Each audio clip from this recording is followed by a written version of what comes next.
All right, everyone, welcome to our DevOps office hours. It's May 19th, 2021. My name is Eric Osterman, and I'll be leading the conversation. I'm the founder and CEO of Cloud Posse. We're a DevOps accelerator, and that means that we help companies own their infrastructure in record time by building it together with your team while showing them the ropes. So if that sounds interesting, head over to cloudposse.com/quiz to get started. Again, that's cloudposse.com/quiz to get started.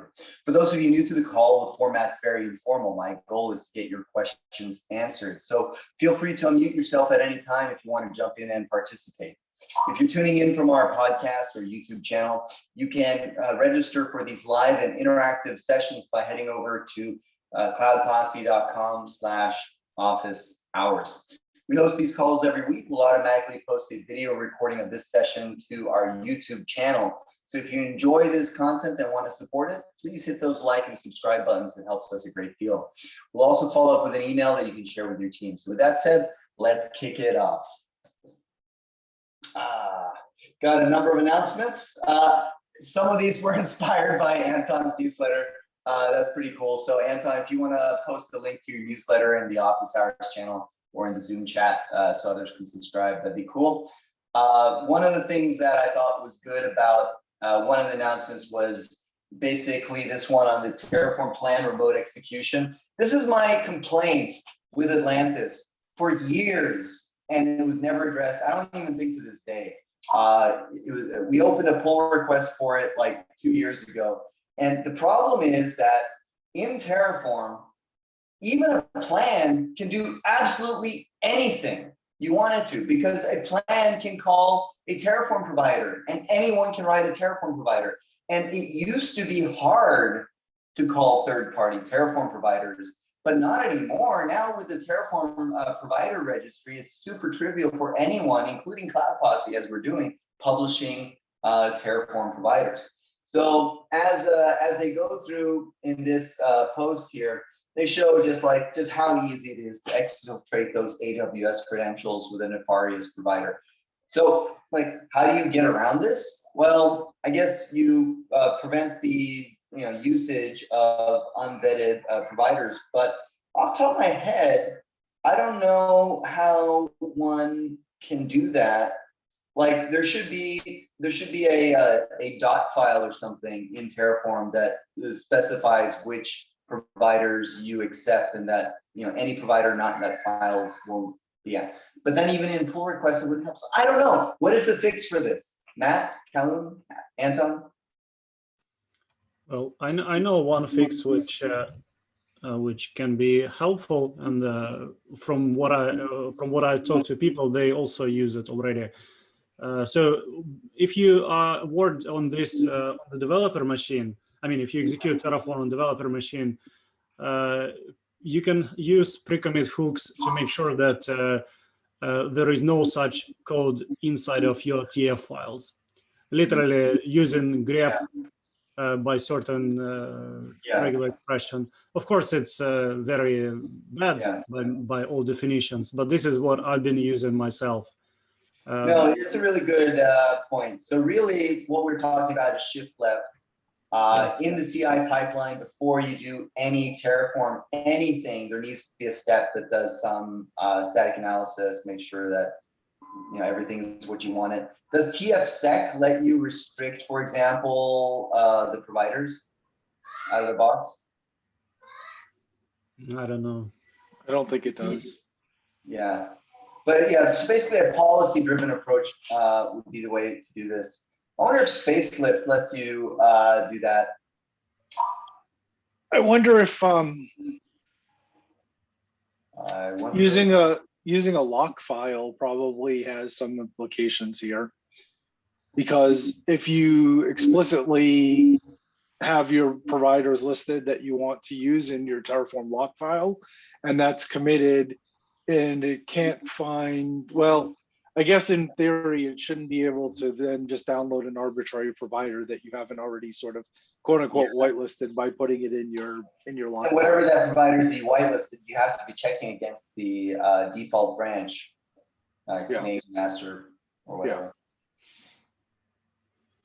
my favorite issue with all of this thing, which I've been worried for quite a long time, even when I was working on serverless TF a year ago, is archive provider has data source archive file, which will create file even when you run Terraform plan.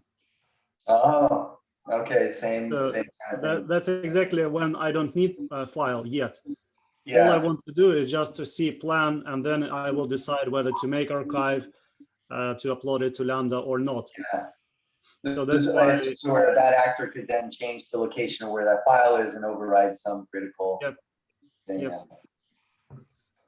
Yeah. No, it's a brave new world, and it's the one we're in. I mean, let's not mention that we're just running random Docker containers these days. I mean, we're all guilty of that in our infrastructure. Funny thing related to stealing credentials is something what can happen, and I'm sure that there are still some CI platforms in the wild where you have shared access to some, let's say, Jenkins, right? So Jenkins can execute some code, and what you have to do is that you have to put simple like null resource or provisioner or exact, and simply send all of your environment variables somewhere.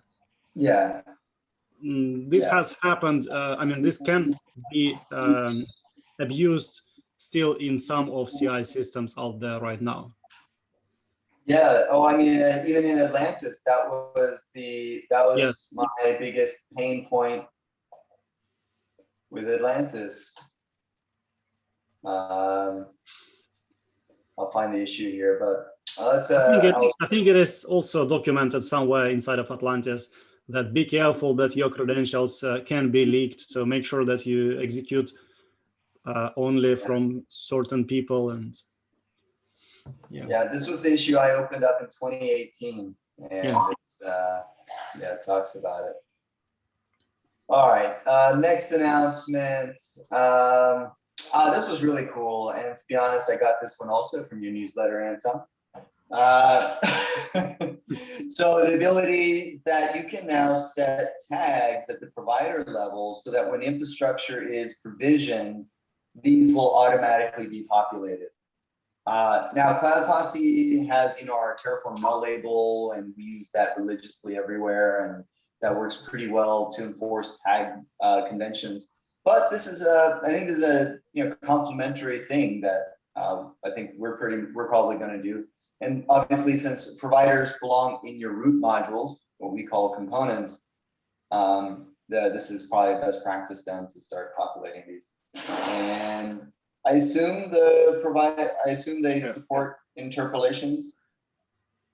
Well, no. Only from static values. Right, that's the problem. You can't use a variable in there. That's what I was about to say. Well, no, you can use variables probably, but you cannot use dynamic values from resources or from unknown. Yeah. We could use our module.context.tags, in other words.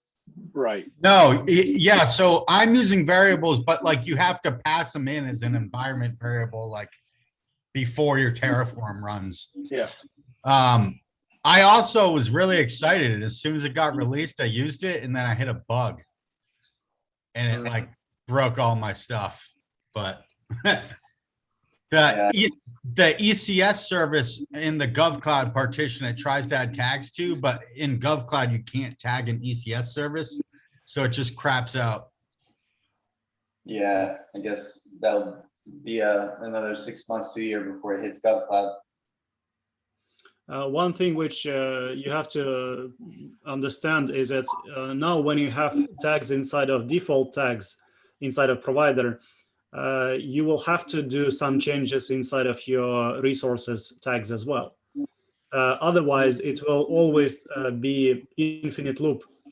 Like default tags will always find something new, and it will try to reapply it every time you plan. So you need to move tags from resources into default tags and don't have overlap inside of. You can't have any duplicates. is there a way to introspect what the default tags are so we can remove them? Yeah, you can merge. You just do tags.merge, then the defaults first, and then the other one second, and then that will work. Oh, you're okay. I misunderstood. If you're also you're saying that if you're also passing tags to the resource that don't include the default tags, then you will be playing this. You'll always have different changes. Is that the interpretation? Because my original interpretation was when you say your tags, they should be mutually exclusive with the default tags.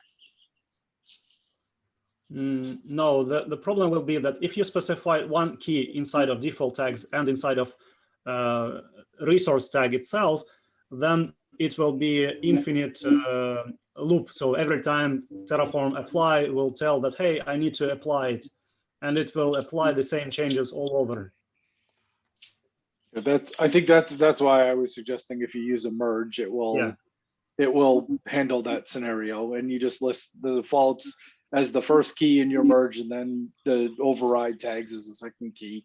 But you should never just say tags equals environment, or tags equals environment equals test, or environment equals foo in your resource, because then you'll have that problem that Anton just mentioned, that there'll always be a change.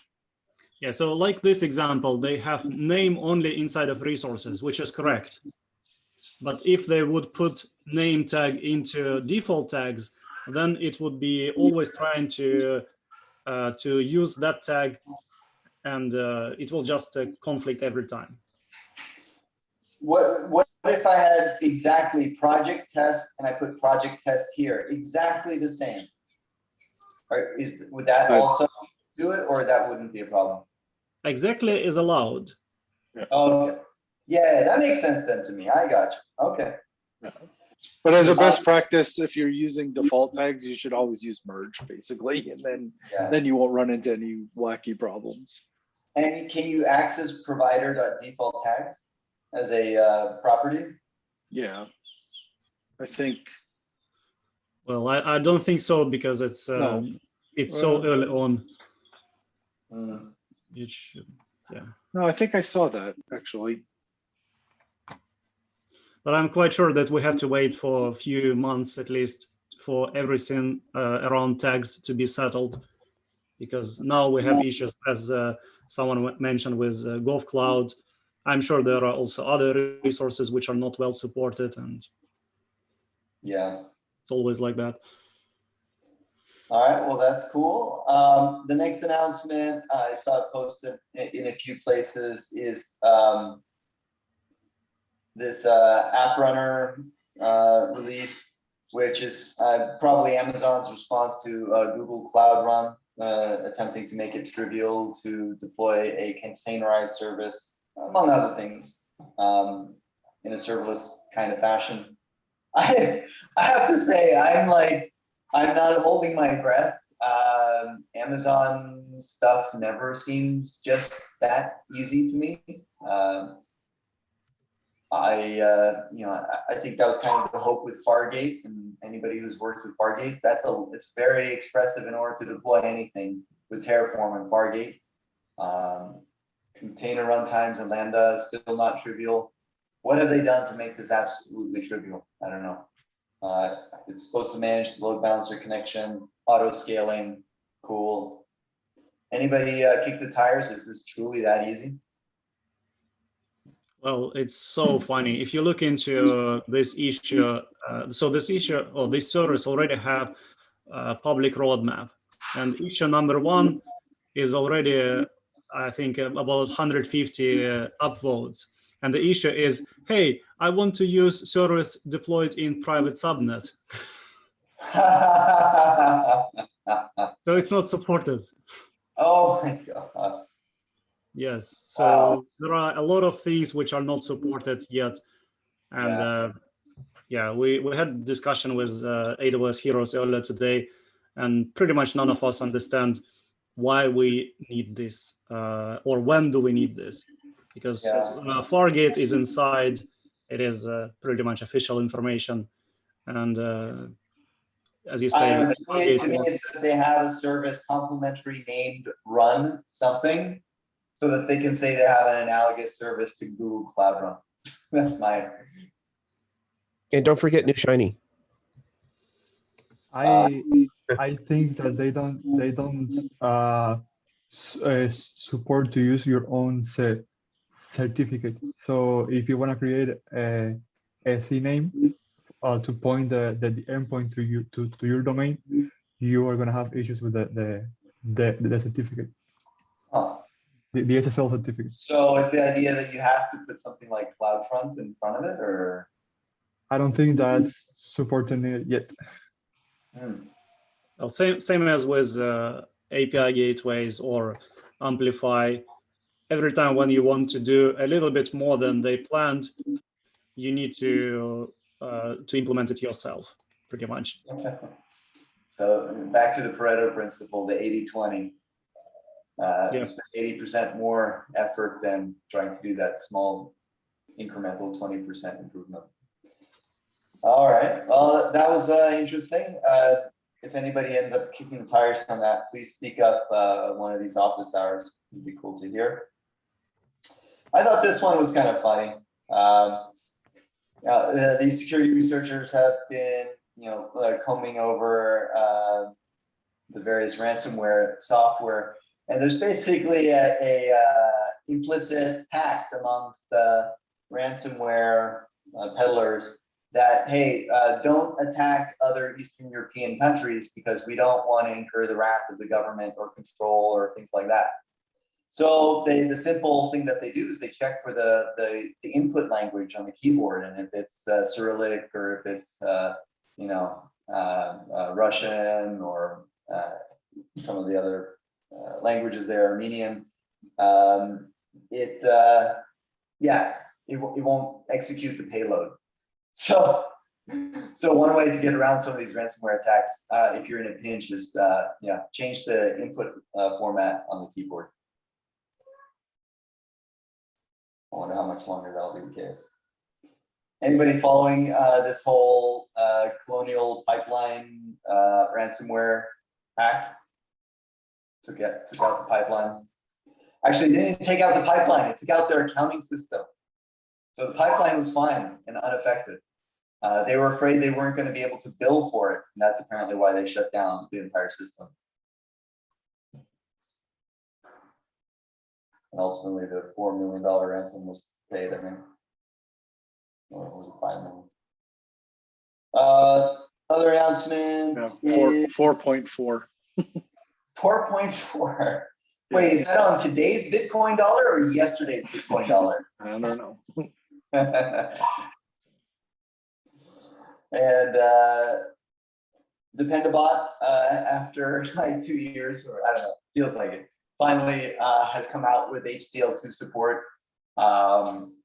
albeit only for public dependencies. So you can't use Dependabot to automatically update private registry versions or private GitHub module versions.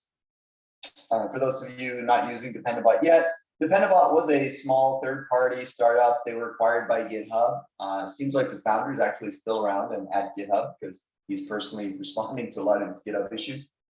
But Dependabot's a pretty cool way to automatically update your Terraform dependencies, especially if you have some automated testing in place where with Dependabot will open up a PR against your repo with the module versions updated, and it'll update one module, I believe, at a time, so you can systematically upgrade your infrastructure and keep it current. I wonder about Dependabot. You guys used Dependabot before, right? I mean, and I gave up and we moved to RenovateBot, and RenovateBot just seems to be moving so much faster. Yeah, it does. But the cool part in Dependabot is that it has more documentation, it seems. Yeah, and you don't have to pay for it. Actually, I use RenovateBot. I guess we're not. Dependabot costs money? RenovateBot? No, Dependabot. Dependabot is free by GitHub, but RenovateBot is a third-party service that we're using. We use RenovateBot and Mergify together. Shout out Which to one? Which one do you know? Do you know if any of those work well with Terragrant?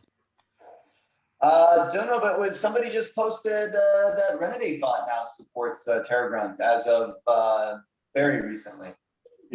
Yeah, and it's quite funny that the only piece of code which I found was from Jim, somewhere like literally 20 lines of code on the whole GitHub. Oh, that he So- contributed to Renovate bot. So I'm a little bit unsure where to even start because there is no documentation which I can copy paste or nothing. Yeah. So they say that yes, we support Terragrant, but how to do? Like what to even Yeah. what to even write? Well, my guess is Jim is pretty accessible, so maybe DM him or talk to Matt Calhoun. He might have.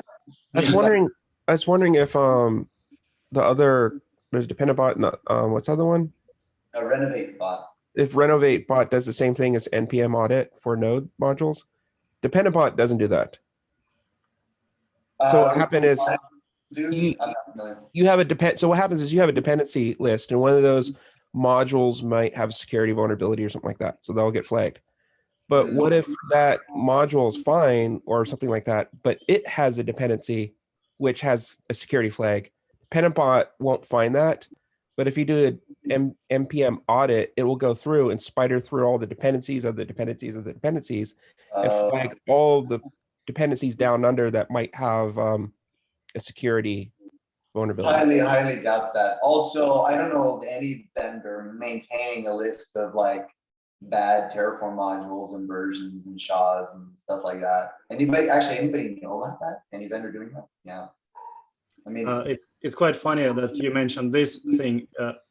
Earlier last week, a person approached me and asked, what will happen to Terraform AWS module if I decide to delete the module, let's say from the registry?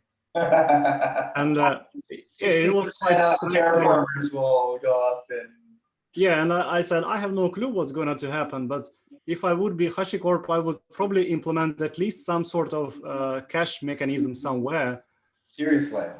Yeah. But I think now that they should have well, this is one of the things I don't like with the current implementation of the registry, and I'm sure there are good reasons for it, but I really don't believe it should, a module, a version should ever be able to change commit SHA ever.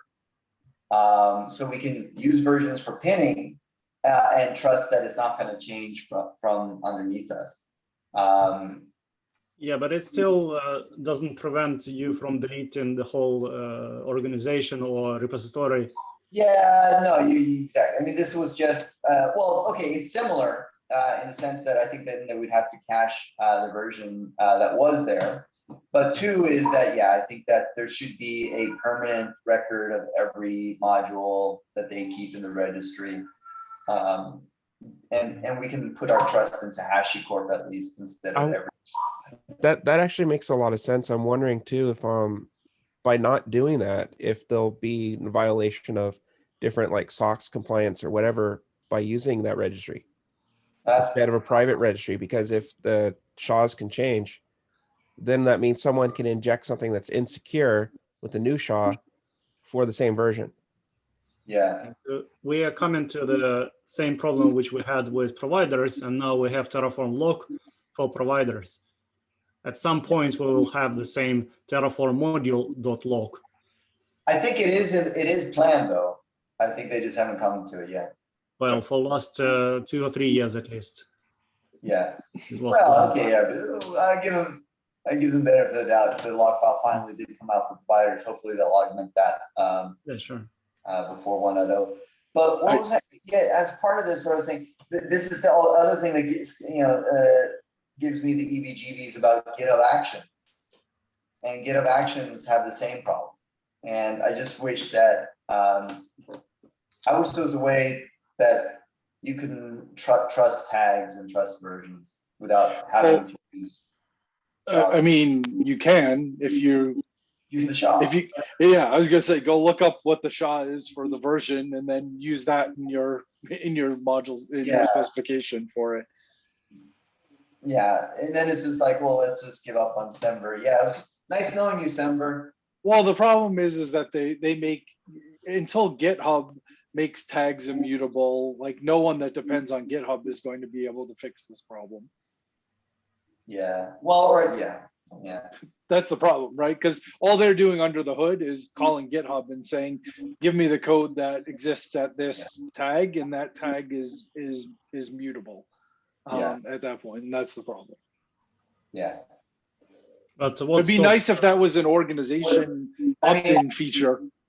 Is it Ruby gems I'm thinking of? Like when you push a gem, you can't ever push a new gem with the same version. It's kind of that concept that I would like to see. Yeah, that if GitHub fixed it, like seriously, with just like a toggle switch for your organization or repository that says like allow, or don't allow mutable tags or whatever, this whole problem would go away. Yeah. So, All right. Anything else to add to that? not to that, but I'll say I just posted in the office hours a little link to the README for Renovate Terragrunt support, and it basically has the same limitation. You can only use registry sources and GitHub sources that include Semver.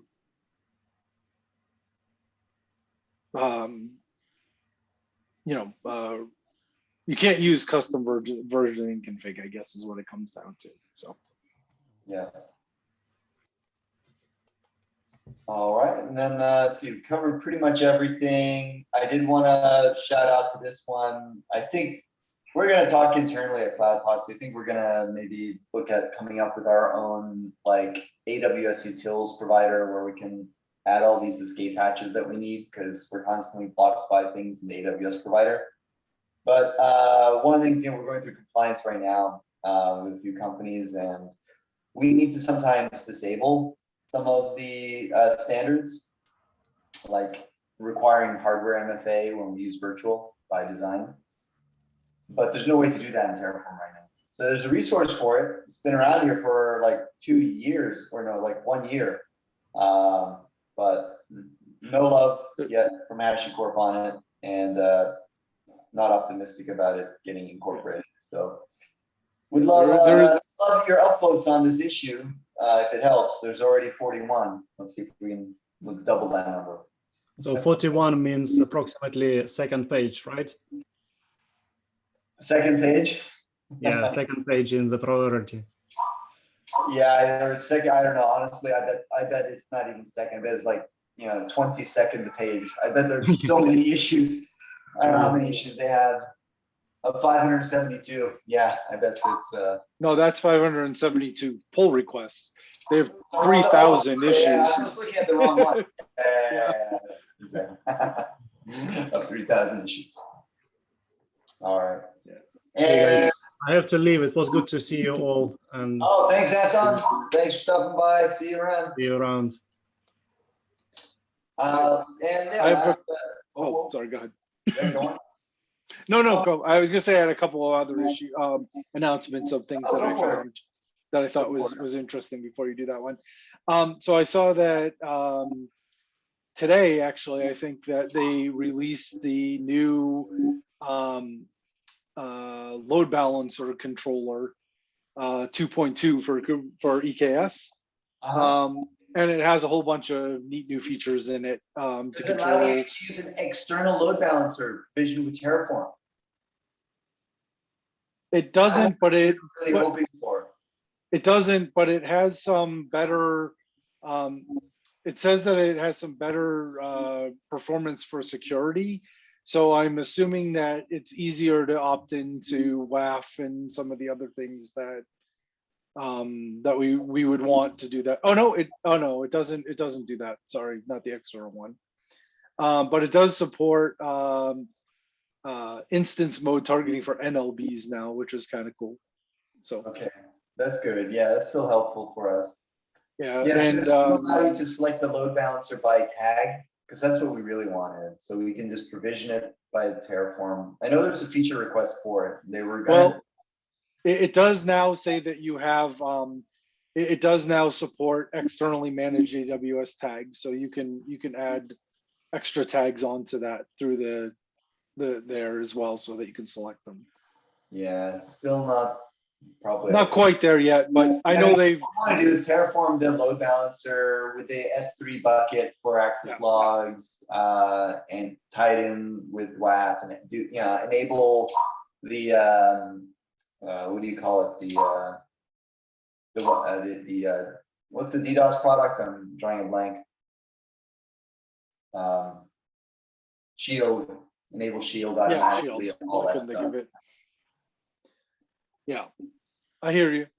This one is incrementally better according to that, but doesn't do everything that we wanted it to do. Yeah. And then my second thing that I saw is a few days ago, WAF itself now supports log filtering, so you can actually tell it selectively what to log after WAF is processed the transaction, basically, or the packet. So you can filter out if you don't want certain things to be logged in your, and it supports all the products that WAF supports, which I thought was kind of cool. If you specifically wanted to log, like, let's say only denies or only allows, or only certain types of things, you now have the ability to specifically the WAF events, not access. Correct. WAF events, yeah. Makes sense. Like Which you is can pretty filter out status. Like you can Yeah. filter out status requests, Exactly. Yeah, makes sense. Hey, I have one small thing that's peripherally related, but I just saw today that in, I think it's 338 or something like that, of the AWS provider, you can specify default tags. You're late to the show, dude.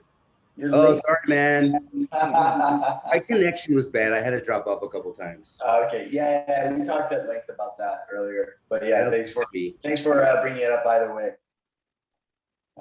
Any other announcements? I was just curious if anybody had tried that boundary project. I put the link in the chat. Let's see. Boundary? Yeah, boundary project. Which, Sorry, in the Zoom chat. oh, sorry. I Just generally. HashiCorp boundary he's talking about. Oh, boundary. Gotcha. Yeah, we talked about boundary when it was first announced at HashiConf. We haven't really brought it up that much again. I am a little bit spent on the zero trust arena of products. I've been burned too many times that I'm not giving them fair mind share yet to evaluate them.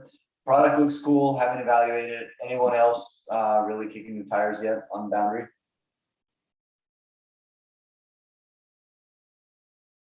So our customer, we were recommending for the longest time, and well, we still do recommend it. Just there's a number of features I really want to see implemented, and they haven't implemented them.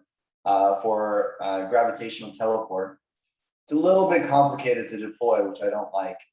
Perhaps I think they have now a managed version of teleport we haven't looked at. That might simplify it. Most of our customers are bringing up Zscaler or StrongDM as their solutions. And I'm, more and more for our customers, I'm really encouraging them to look at SaaS solutions as opposed to fully self-hosted solutions, just because the amount of open source, the amount of code under management is usually overwhelming, that any piece of this technology, especially on your security front, that you can offload, the better. Awesome, thanks. Yeah.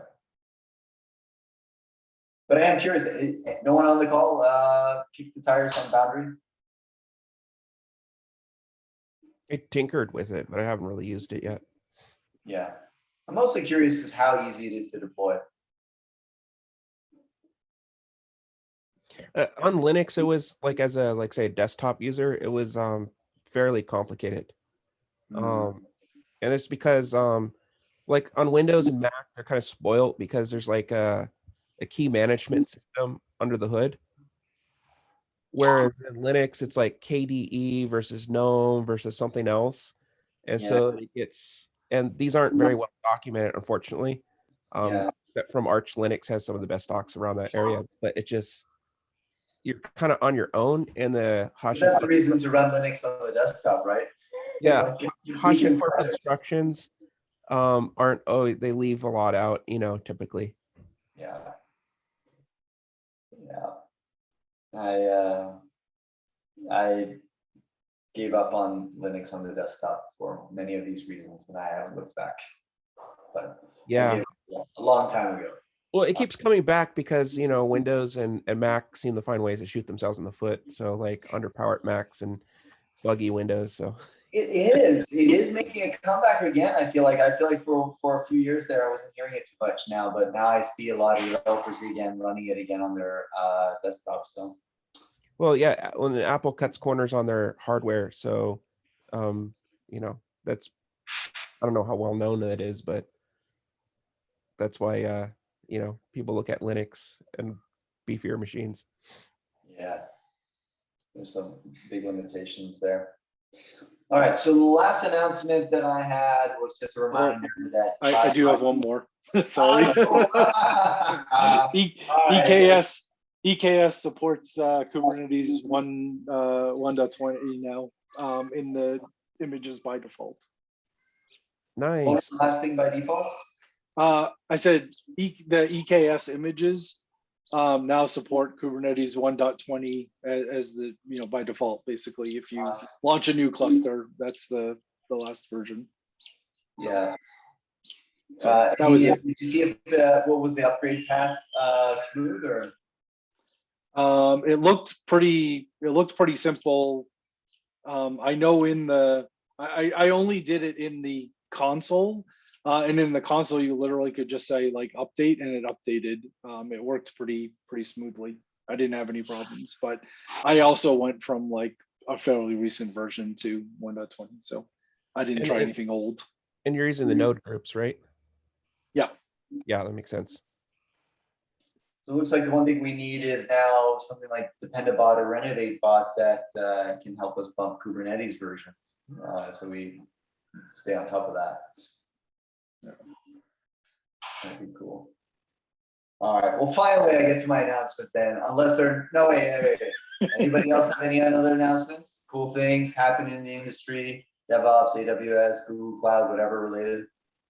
Well, I dropped that thing in the Slack channel. I thought I came across a few weeks ago. Let's see here. Yeah, what is this? Souin? So, you know, like basically the concept varnish.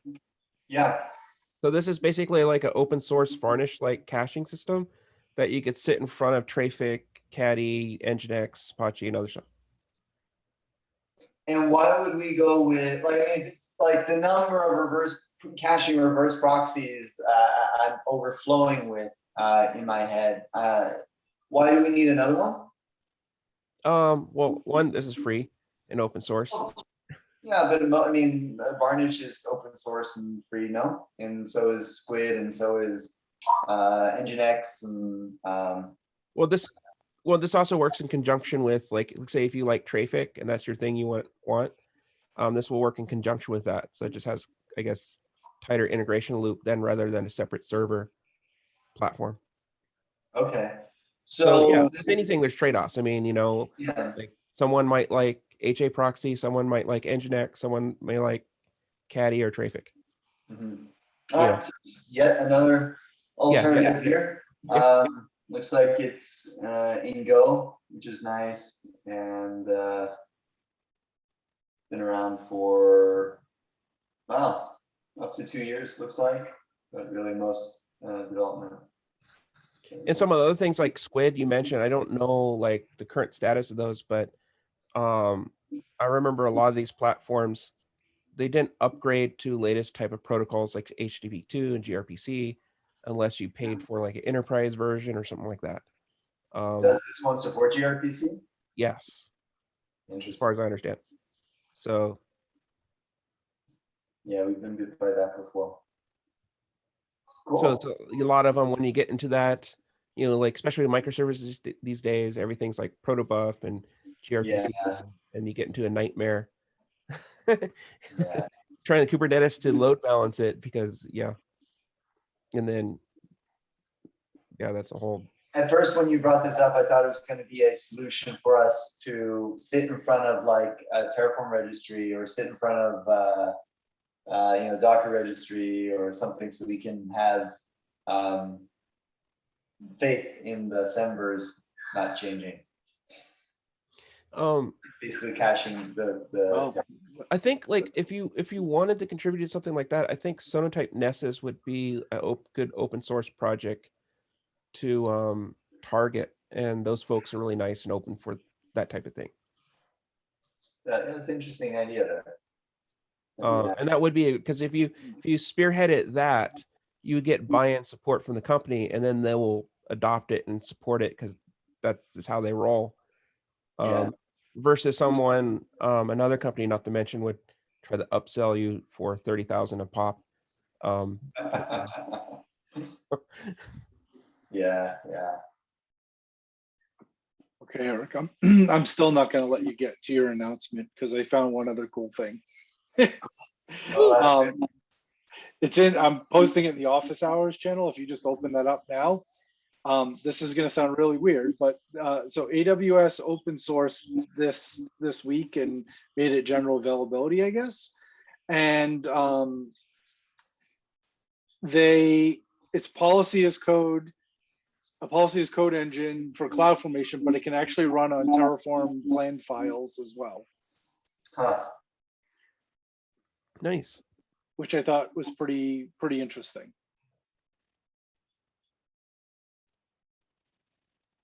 I suspect internally AWS doesn't use CloudFormation. They use Terraform.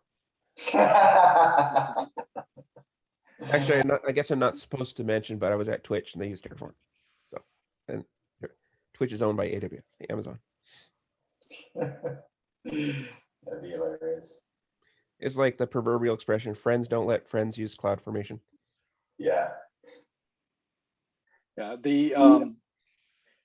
I can say that I've had meetings directly with the person who's the product owner of CloudFormation at Amazon, and I had some conversations with him, and suffice it to say that far more people use CloudFormation than use Terraform. They have statistics on it, and almost all of their like uber large like customers that you hear Amazon quoting like use CloudFormation to manage it. Maybe not almost all of them, but a lot of them use CloudFormation to manage resources. And like the number of provisions over CloudFormation was like, 40-1 or something versus Terraform at one point. It was something crazy like that. So maybe it's caught up a little bit, but yeah. And consider the other tools like I believe the SAM CLI and CDK that use CloudFormation on the back end. So yeah, even the front end, you're coding in some other paradigm, but on the back end, it's still CloudFormation. Yeah, serverless framework is one that does that. Yeah. Then I have a kind of a joke comment on that one. How many people outside of Amazon Cloud, say Google Cloud and Azure, use CloudFormation? Well, you actually can. You can register external providers just like you can with like Terraform. Not that I would advocate doing that, but you can do it if you want. I didn't know that. That's interesting. Yeah, it's kind of weird, but you can. That's always that way. That was why I had my meeting with them. Actually, that's why I know it. We were talking about developing some external providers for them that did provision some other things. Gotcha. That's interesting. Yeah, I mean, let's not forget that we are in a bubble, right? Of other terraformers and what we see and operate, and that there's a world that exists outside of what we do. But yeah, the only thing I like about CloudFormation is that it makes the continuous delivery portion of it easier than Terraform. While with Terraform, it's always left up to the company to figure out how to deploy it. All right, my announcement, then if we have any questions, we'll get to those. My announcement is Cloud Posse is hiring DevOps contractors, ideally in North America, US or Canada. If you're pretty senior reach out, go to cloudposse.com/jobs. Always looking for working with other great people. And don't sometimes I feel like people put Cloud Posse too much on a pedestal. We do a lot of amazing things, but honestly, everything starts out as crap, and it evolves to something better. Sometimes I hear people like, I'm not worthy or something like that. No, you're worthy. Don't worry about it. Just try it out. We're a friendly group to work with, and work with all kinds of contractors with different skill sets. So reach out, cloudposse.com/jobs. And Q&A, we don't have that much time left for Q&A today, largely because I didn't have much queued up. I didn't see the channel. There was just a small question that was already answered actually in office hours. It was asked like, what's the best way to get Terraform to pick up changes to modules like during local development? You might be pinning to another, you might be in your root module, you might be pinning to another module's branch, for example, during development. And then if you do Terraform init, it's not going to pull down those changes necessarily. So there's a command you can run just called Terraform get-update, I believe, and you'll pull in the latest changes. Yeah. That can save hair if you have it. Because if you don't know that particular thing, you're constantly like removing your Terraform. It's unclean. That's a good one, Eric. Nice. Yeah. All right. Let's see what else was posted here in the channel since I was talking. driftctl. Yeah, it's come up. I think we wanted to do a demo of driftctl. I forgot. I reached out to the author and suggested we do that, but I haven't followed up. I forgot.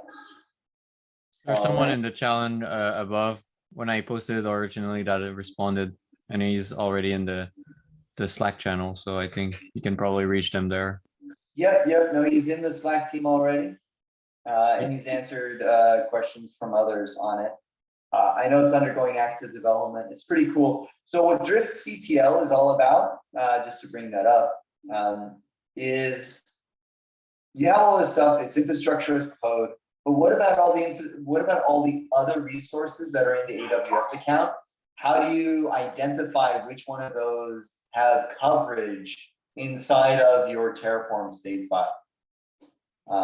And it will point out basically where the drift is, what resources were done maybe with ClickOps, but not always ClickOps. Sometimes Amazon will provision resources automatically. For example, if you're using AWS SSO with permission sets, that'll create IAM roles in an account. It'll show you that is drift.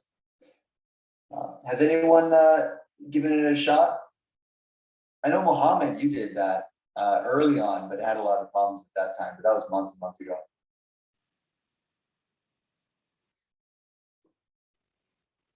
Eric, can I piggyback onto the Terraform get update thing just really quickly? Yeah, jump on that. One of the things that I've been using Terraform for, I don't know, years and years and years, and one of the things that I didn't ever realize, I don't know when they snuck it in, but there's this now, there's a Terraform install autocomplete, and if you do that, then the next time you launch your shell, you can actually do Terraform tab, and it will show you all the available options, or you can do Terraform subcommand tab, and it will show you all the available sub options for those things underneath there. And I never knew that existed until just recently. I learned something new. Yeah, actually, all the HashiCorp tools that are made in Go have that feature. So what it does is it basically edits your ZSH or bash config to add the completion. Yeah. And so that's kind of cool. So if you use another tool like Vault and you want that auto completion, you can do the same thing.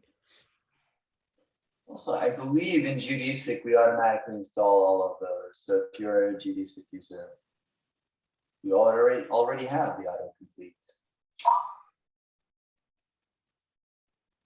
Yeah, I just on my own local machine. Yeah. Did that for the first time. I was like, oh wow, look at this. Get where we do the completion.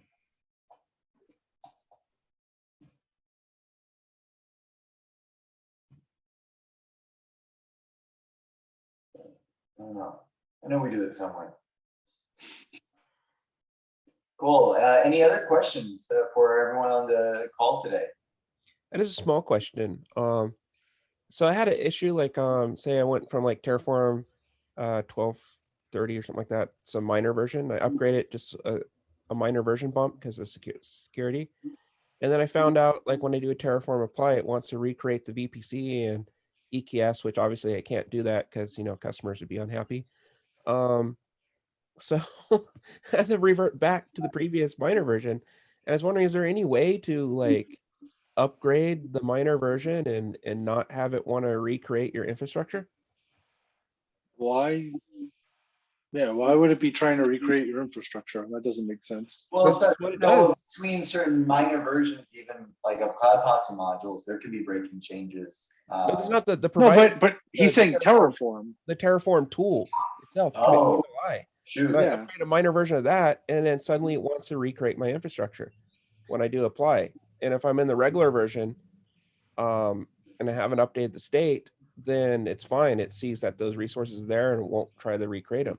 Do you see it literally trying to destroy the resources as well as create them, or is it only trying to create them?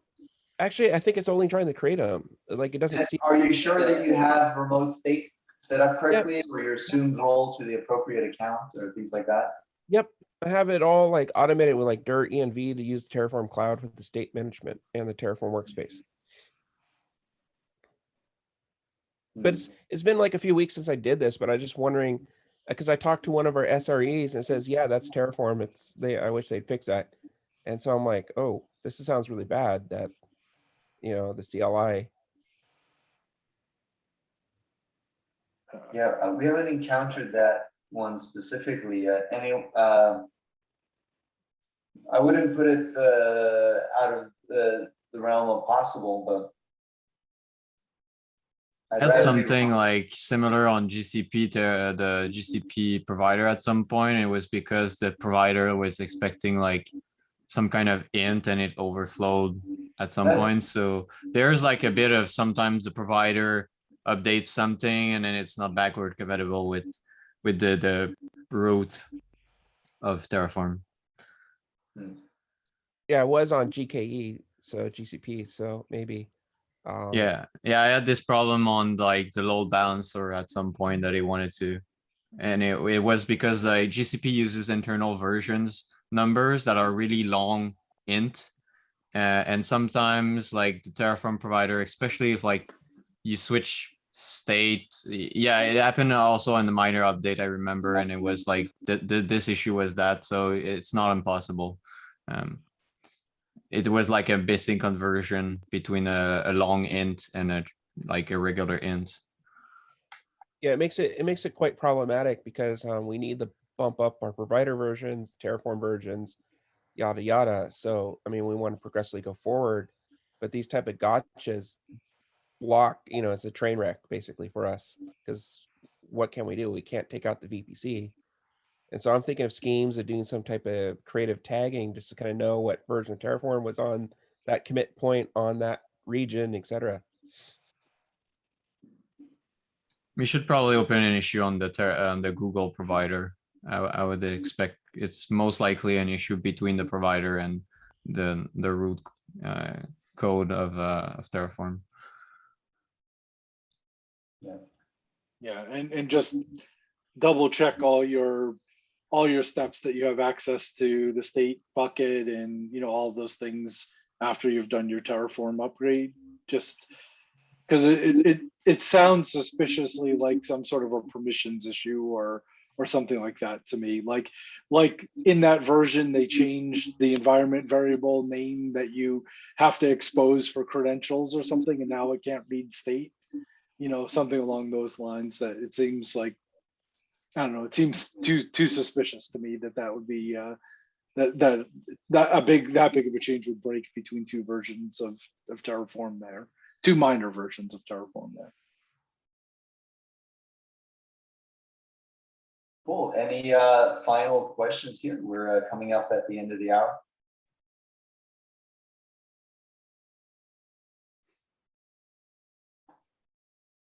Going once.